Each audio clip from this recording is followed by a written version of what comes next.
Żewġ tirġiel ġew arrestati wara li allegatament serqu impjegat li waslhom l-ikel.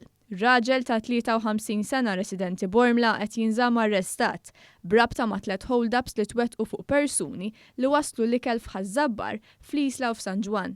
F'dawn it-tlet serqiet żewġ irġiel avviċinaw lil persuni eżatt wara li waslu l-ikel fid-djar u għeddewhom b'sikkina u serqu ammont ta' flus kontanti.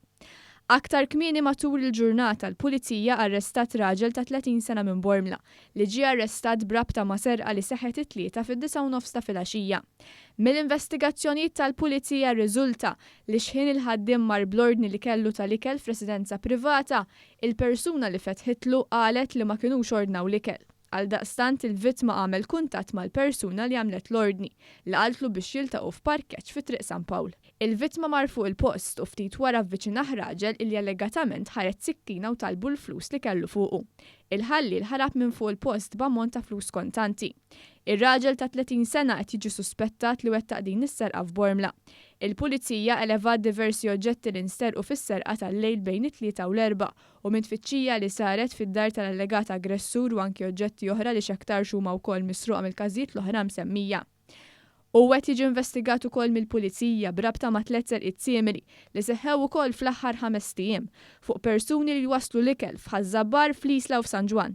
L-Ispettur Fabian Fleri mill-Iskwadra ta' kontra reati violenti appella lil ħwienet kollha kemm jekk huma dawk tal-ikel kif ukoll oħrajn li joffru servizz ta' twassil tal-ikel fid-djar sabiex jaċċettaw ħlas minn qabel meta ssir l-ordni. Dan sabiex min wassal l-affarijiet fid-djar ma jġorx fuqu flus kontanti u bekk kun qed inaqqas il-periklu fuqu u jkun fil-mira tal-ħallelin. L-investigazzjonijiet tal-Pulizija dwar dawn l-4 każijiet għadhom għaddejjin.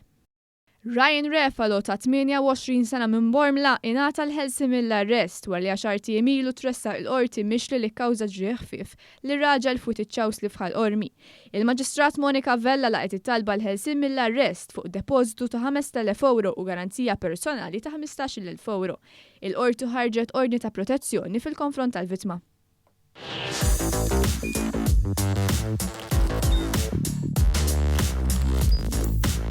Idħol fuq one.com.mt u hemmhekk tista' tara l-programmi kollha li jxandru fuq One permezz ta' One Play.